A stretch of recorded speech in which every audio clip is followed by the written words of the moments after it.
Hey everybody, happy Friday.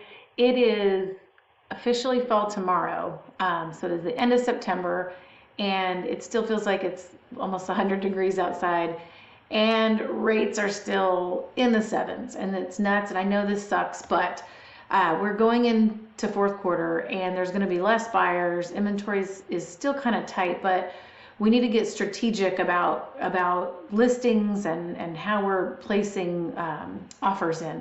So if you are not already using this, you might be, but if you're not using this, you really need to consider it. So you've probably heard the term buy down, but I wanted to really show you what that looks like.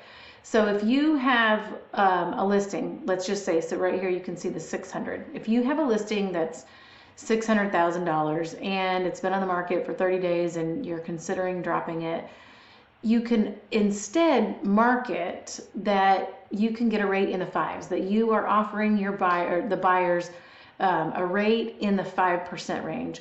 And or you could say something like saving $750 a month. Now, of course, it's going to change depending on what mortgage program and everything, but the concept is the same. So with that house, you could say, we're offering an interest rate at 5%, which, by the way, this is how builders do it too. They build it into their value of their home, and then they give it as a concession to the buyers. That's how they get the rates down. So in this case, same concept. So you'd say maybe instead of taking it down to 580 or whatever you might take it down to, you say you're going to save them $750 a month. So in this case, you take, if the buyer was going to offer 5%, it would be a $600,000, 5% down. The rate is 7.375. But the first year, if you do a 2-1 buy down, the way it works is the first year it goes 2% lower.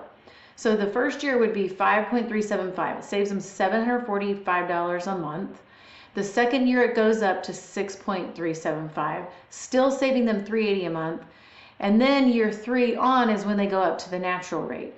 That's the point most likely where rates are going to be down actually in the fives, where we could then just look at doing a rate drop for them.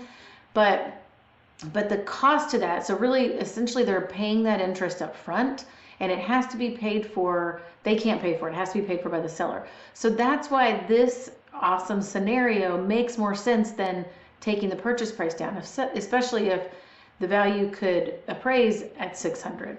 So you could offer this, you're paying out $13,500 to the seller, to the buyer, and saving them all of this money every month. It makes it affordable for them to get into the home right now.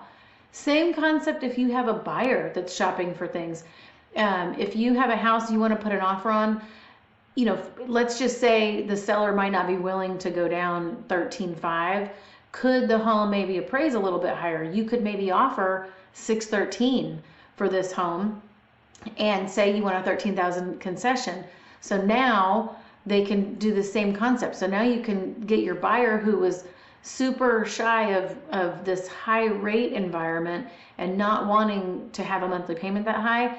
Their monthly payment comes down almost $750. So it's just a really good concept. In this market, we have to be very strategic and thinking outside the box to be able to make these deals work and to get what our buyers and sellers need. So I hope this is helpful. Let me know if you need anything else from me. I can put a presentation for you for a specific home if that helps.